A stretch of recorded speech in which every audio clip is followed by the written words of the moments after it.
वक्फ संशोधन बिल पर बनी जेपीसी की रिपोर्ट लोकसभा में पेश। विपक्ष के भारी हंगामे के बीच जगदम्बिका पाल ने संसद के पटल पर रिपोर्ट रखी। लोकसभा में विपक्ष के हंगामे पर गृह मंत्री अमित शाह बोले, रिपोर्ट पर विपक्ष अपनी बात रखे, रिपोर्ट में जो जोड़ना है उसे जोड़ सकते हैं।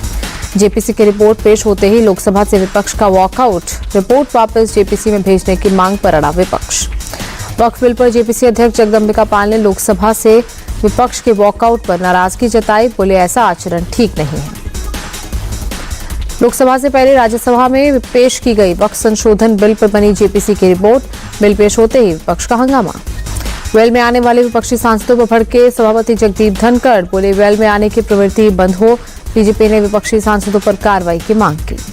खड़गे ने जेपीसी की रिपोर्ट को अलोकतांत्रिक और फर्जी बताया। बोले, ऐसी फर्जी रिपोर्ट को हम नहीं मानेंगे। सांसदों की राय को दबाया गया। खड़गे ने जेपीसी रिपोर्ट को एक तरफा बताया। बोले, बिल को वापस जेपीसी में भेजा जाए, हमारी असहमति नजरअंदाज की गई। कांग्रेस सांसद प्रमोद तिवारी बोले, जेपीसी रिपोर्ट जिस रूप में प्रस्तुत की गई है हम उससे संतुष्ट नहीं हैं, हम देश को बचाना चाहते हैं। जेपीसी मेंबर और आप सांसद संजय सिंह ने भी रिपोर्ट पर सवाल उठाए। कहा, उनकी डिसेंट रिपोर्ट को भी शामिल नहीं किया गया। विपक्ष के आरोपों को किरण रिजिजू ने बेबुनियाद बताया। बोले, नियमों के तहत की रिपोर्ट तैयार, सदन को गुमराह ना करे विपक्ष। रिजिजू बोले, विपक्ष के सभी आरोप झूठे और निराधार, रिपोर्ट से कुछ भी नहीं हटाया गया। जेपीसी ने किसी भी नियम का उल्लंघन नहीं किया। राज्यसभा में विपक्ष पर जमकर बरसे जेपी नड्डा। बोले, विपक्ष का मकसद चर्चा नहीं, अपने नंबर बढ़ाना। ये लोग सिर्फ तुष्टीकरण की राजनीति कर रहे हैं। जेपी नड्डा बोले, नियमों के अनुसार सदन चलता है, विपक्ष ने संसद के नियमों का उल्लंघन किया। बीजेपी सांसद रविशंकर प्रसाद बोले, जरूरी नहीं कि विपक्ष की बात मानी ही जाए, अगर आपको अपनी बात मनवानी है तो जनता से वोट लेकर बहुमत में आए।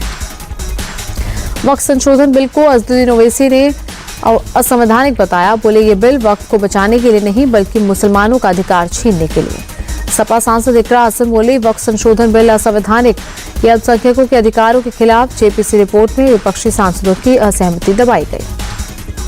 All India Muslim personal law board के सदस्य मौलाना खालिद रशीद फिरंगी महली बोले, हम वक्फ बिल में संशोधन के खिलाफ। विपक्षी सांसदों की आपत्तियों को रिपोर्ट से हटाया गया। लोकसभा में नया आयकर बिल पेश। वित्त मंत्री निर्मला सीतारमण ने सदन में बिल पेश किया। बजट सत्र का पहला चरण खत्म।